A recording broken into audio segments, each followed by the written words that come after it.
In this video, we're going to talk about separable differential equations. Write that down.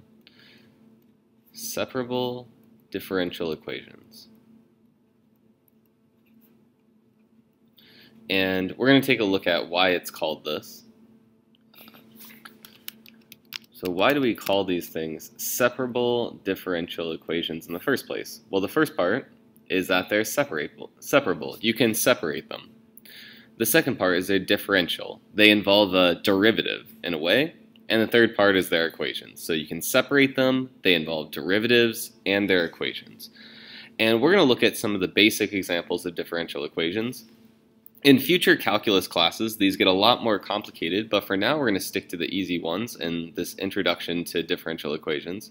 So we're going to say we have dy over dx, and that's equal to 2x squared over 2y.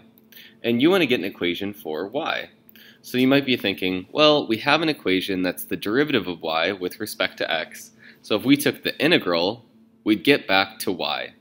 And you're partially correct. To get from the derivative to just y equals, we're going to need to take the integral. But in order to do that, we're going to need to separate the derivative a bit. It's dy over dx, but you can actually separate these pieces out. In fact, we're going to do this now. The first part is to separate dy and dx. Let's multiply both sides by dx first. Cancels it out over here, and we have dy is equal to 2x squared dx over 2y. In the next step, we're going to get y to the other side. We want to get all the x's on one side and all the y's on the other side. So let's multiply each side by 2y. That'll cancel out 2y over here, and we have 2y dy equals 2x squared dx. So in this separation of variables, we have all the things containing y on the left and all the things containing x on the right. The next step is to take the antiderivative of both sides. And you remember from taking the antiderivative that it's the reverse power rule. So you're going to get 2y squared over 2, or just y squared.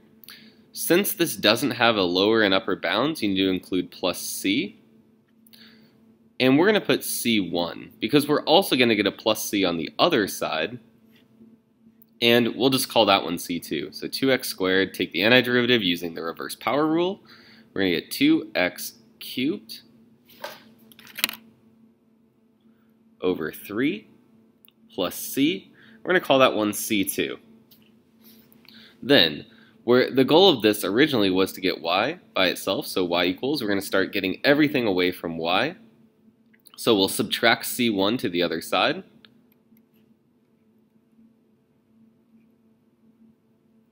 So we don't know what c1 is, and we don't know what c2 is, so if you subtract c1 over here, we're just going to be left with plus c.